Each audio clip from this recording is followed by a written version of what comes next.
Aujourd'hui, nous allons parler de l'air qui est un mélange de gaz. L'air est un mélange de gaz homogène. Sa composition est d'environ 78% de diazote, 21% de dioxygène et 1% d'autres gaz.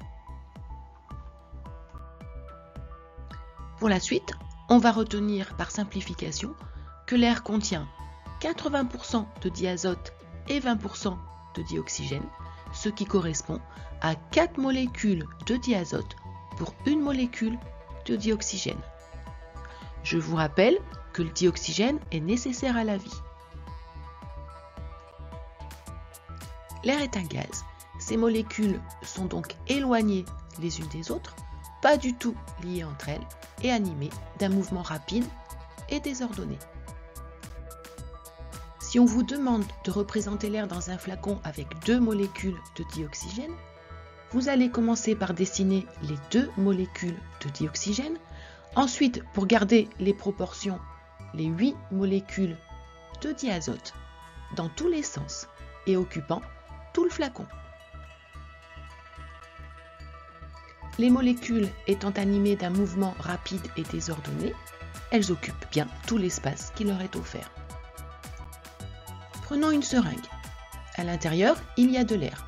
Si on bouche la seringue avec le doigt, on va piéger l'air à l'intérieur. Il est alors possible de pousser sur le piston.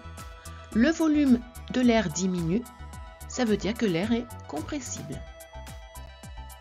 On peut aussi tirer sur le piston, ainsi augmenter le volume de l'air. L'air est donc expansible. Quand on tire sur le piston, les molécules s'éloignent les unes des autres et occupent tout l'espace qui leur est offert. Quand on pousse sur le piston, les molécules se resserrent. L'air a-t-il une masse?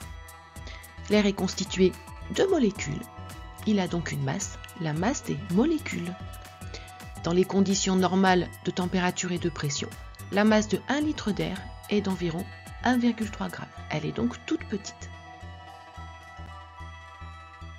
La masse de 1 litre d'air est de 1,3 g. Par comparaison, la masse de 1 litre d'eau est égale à 1000 g. La masse volumique de l'air est beaucoup plus faible que celle de l'eau. Voilà, ma petite vidéo est terminée et je vous dis à bientôt sur une autre vidéo avec Mini.